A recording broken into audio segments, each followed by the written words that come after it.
morning. Now, next chapter of the revision, chapter number 7, fraction. तो आज हम पढ़ेंगे चैप्टर नंबर 7 फ्रैक्शन के कुछ अलग अलग टॉपिक पहले देख लेते हैं कि उसमें कौन कौन से टॉपिक है वो एक बार क्लियर कर लेते हैं, बाद में आगे उसके सम्स के ऊपर जाएंगे। ओके, तो आज आप अच्छे से ध्यान देना, तो आपको ये चैप्टर इसमें जो भी डाउट्स है वो क्लियर हो जाएंगे। आगे आप चैप्टर पूरा पढ़ के आए हो, उसमें एक्सरसाइज भी आपने उसके अलग सम्स भी कर लिए हैं, इंट्रोडक्शन भी लिख लिया है, बट ये रिवीजन लेक्चर में आप अच्छे से ध्यान देना तो आपके जो भी डाउट्स होंगे वो क्लियर हो जाएंगे। ओके, चलो स्टार्ट करते हैं चैप्टर। पहले चैप्टर है क्या? फ्रैक्शन। तो फ्रैक्शन क्या है, उसका यूज क्या है वो देख लेते हैं। तो fraction means a part of a whole, a part of a whole. कोई भी एक फुल पार्ट है उसका कोई भी पूरा होल पार्ट है उसके कुछ पार्ट करता हूं मैं, उसके पार्ट करता हूं तो क्या फॉर्म होता है? फ्रैक्शन। ओके, जैसे आप पिज्जा खाने जाते हो तो पिज्जा में आपने देखा होगा कि 4 पार्ट्स होते हैं उसके। ओके, तो वो क्या हो गया, एक टुकड़ा मैं उठा रहा हूं तो वो एक फ्रैक्शन है। उसको कैसे लिखते हैं वो भी हम देख लेंगे अभी। ओके, तो फ्रैक्शन क्या है? A fraction is used to represent a part of a whole. तो कोई भी होल मींस कोई भी जो पूरी चीज है उसको मैं कट करूंगा या उसके कुछ पार्ट्स करूंगा तो उसको रिप्रेजेंट कैसे करेंगे? तो उसको रिप्रेजेंट करने के लिए आपको क्या यूज करना पड़ेगा? फ्रैक्शन। क्या यूज करना पड़ेगा? फ्रैक्शन। एकदम इजी चैप्टर है, उसके आप अच्छे से ध्यान देना, कॉन्सेप्ट क्लियर हो जाएंगे। फ्रैक्शन, अभी फ्रैक्शन कैसे फॉर्म होता है वो मैंने आपको बता दिया, उसका एग्जांपल देख लेते हैं। उससे पहले फ्रैक्शन है क्या, उसके जो fraction is equal to numerator upon denominator. Okay, numerator upon denominator. Okay, now अभी कोई एग्जांपल देख लेते हैं। सपोज यहां पे मैंने आपको पिज्जा सर्कल दिया है, तो सर्कल के मैं 4 हिस्से किए हैं, 4 पार्ट्स किए हैं। उसमें से मैं ये पार्ट उठाता हूं, ये जो कलर शेड किया हुआ जो पोर्शन है उसका मेरे को फ्रैक्शन लिखना है। तो फ्रैक्शन कैसे लिखूंगा मैं? तो fraction is equal to numerator upon denominator होगा। उससे पहले डिनोमिनेटर में क्या आएगा, न्यूमरेटर में क्या आएगा? तो याद रखना है जो टोटल पार्ट्स है वो कहां आएंगे? नीचे। And the shaded portion is, तो शेडेड पोर्शन ऊपर आएगा। तो टोटल कितने पार्ट्स हैं? 4। ओके, उसमें से शेड कितने पार्ट को किया है? 1 type of fraction is 1/4। Fraction क्या होगा? 1/4। तो ये था एक एग्जांपल हमने देखा।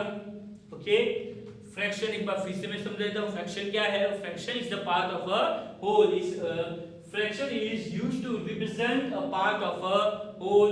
ओके, फ्रैक्शन कैसे फॉर्म होता है? Numerator upon denominator.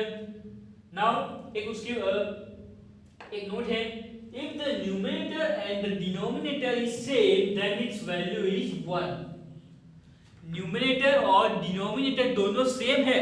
Example suppose 7/7 है तो 7 कट, आंसर क्या आएगा? 1। कोई भी नंबर ले लो आप, numerator and denominator are equal, its value is 1। Clear? ये उसकी एक नोट थी, तो अच्छे से ध्यान देना इसको। नाउ नेक्स्ट वन, अभी उसके पार्ट्स देख लेते हैं। फ्रैक्शन तो कितने टाइप के फ्रैक्शन है, क्या क्या है उसके अंदर वो देख लेते हैं। उससे पहले फर्स्ट है प्रॉपर फ्रैक्शन। उसमें फर्स्ट है प्रॉपर फ्रैक्शन। अभी प्रॉपर फ्रैक्शन क्या है देख लेते हैं। If the numerator of a fraction is smaller than its denominator, फिर से एक बार, if the numerator of a fraction is smaller than its denominator then it is called proper fraction। Example देख लेते हैं। जो उसका न्यूमरेटर मींस ऊपर होगा, जो न्यूमरेटर है वो डिनोमिनेटर से स्मॉल है तो उसको हम बोलेंगे प्रॉपर फ्रैक्शन। ओके, एग्जांपल दे देता हूं आपको। नीचे जो फ्रैक्शन होगा वो बड़ा होगा कंपेयरिंग टू न्यूमरेटर। ओके, ये क्या है? Proper fraction. Denominator is bigger is called proper fraction, simple. Okay, now next is improper fraction. improper fraction। वो क्या है? If the numerator of a fraction is greater than its denominator then it is called improper fraction. अब improper तो जो उसका numerator होगा वो बड़ा होगा और जो डिनोमिनेटर होगा वो छोटा स्मॉल होगा। तो एग्जांपल देख लेते हैं उसका। तो ये क्या है? 4/3। तो ये क्या है? Improper fraction. डिनोमिनेटर स्मॉल और न्यूमरेटर इज बिगर, वो बड़ा होगा। तो ये क्या होगा? Improper fraction if the numerator of a fraction is greater than its denominator is called improper fraction. Okay, तो फ्रैक्शन के दो टाइप देखे अभी हमने, इम्प्रॉपर और प्रॉपर। वो आपको अच्छे से ध्यान में देने हैं, उसके एग्जांपल भी लिखे। Now next, mixed fraction. अभी मिक्स्ड फ्रैक्शन क्या है? तो mixed fraction means a combination of whole number and a proper fraction. Okay, a combination of whole number and proper fraction. देखते हैं, a mixed fraction is made up of a whole number, expect 0 तो 0 उसमें नहीं आएगा, and a proper fraction is called mixed fraction. Okay, example 2। अभी उसको pronunciation कैसे करते हैं वो भी देख लेते हैं। 2 whole 1/3, 2 whole 1/3। तो ये क्या है? Mixed fraction, a combination of whole number and a proper fraction। proper fraction क्या है? डिनोमिनेटर क्या होगा? बिगर कंपेयर टू न्यूमरेटर। ओके, तो इज कॉल्ड मिक्स्ड फ्रैक्शन। एक बार फिर से, a combination of whole number and a proper fraction is called mixed fraction। okay, and now simplest form of a fraction। अब ये सिंपलेस्ट फॉर्म क्या है कि ये जो अपने सभी जो फ्रैक्शंस देखे उसका सिंपलेस्ट फॉर्म कैसे फाइंड करते हैं वो एक बार देख लेते हैं। पहले तो वो है क्या? अ fraction is in its simplest form if the numerator and the denominator do not have any common factor other than 1। तो ये जो सिंपलेस्ट फॉर्म क्या है? तो डिनोमिनेटर और न्यूमरेटर है उसमें कोई भी कॉमन फैक्टर होना चाहिए नहीं। अगर है तो वो आपको कट कर देना है। कैसे, वो मैं आपको दिखा देता हूं। ओके, एग्जांपल दे देता हूं पहले तो। क्या आएगा? 3/4 है तो 3 और 4 में देखो कोई कॉमन नहीं है, 1 सब में होगा। 1 है वो एवरी फ्रैक्शन में होगा कॉमन। बट अगर कोई भी कॉमन फैक्टर नहीं है तो ये क्या है? Simplest form. ये क्या है? Simplest form. एग्जांपल और एक ले लेते हैं। सपोज मैंने आपको दिया है 12/6 या 6/12 आपको मैंने दिया है 6/12। तो यहाँ पे सिंपलेस्ट फॉर्म है नहीं है। क्यों? इसमें कॉमन फैक्टर है। कौन सा कॉमन फैक्टर आएगा इसके अंदर? 2। 2 क्या होगा? दोनों में होगा। देखो 2 है तो 3 2 जा एंड 6 2 जा। ओके, तो 2 कॉमन होगा सब में, दोनों में। ओके, तो ये सिंपलेस्ट फॉर्म नहीं है। बट आपको ऐसे बोले कि ये जो फ्रैक्शन है इसको सिंपलेस्ट फॉर्म में कन्वर्ट करो। ओके, तो कैसे करना है? ये सिंपलेस्ट फॉर्म नहीं है बट इसको कन्वर्ट करना है। 6 है तो 6 है किसके टेबल में आता है? 3 2 जा। ओके, एंड देन 12 6 2 जा।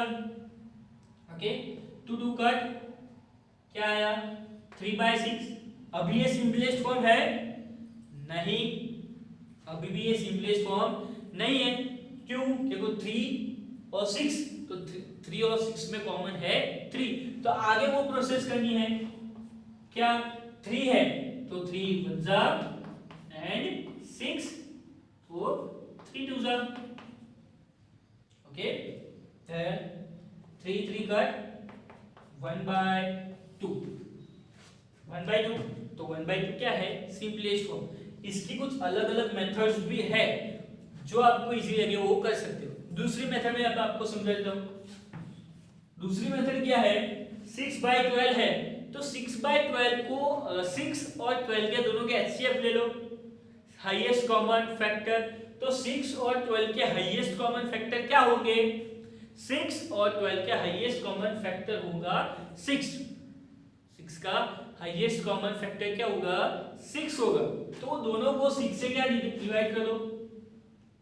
HCF of 6 and 12 is 6। Okay, इसकी बात हो रही है अभी। ओके, HCF क्या होगा 6 एंड 12 का? 6। तो वो दोनों को 6 से क्या कर दो डिवाइड।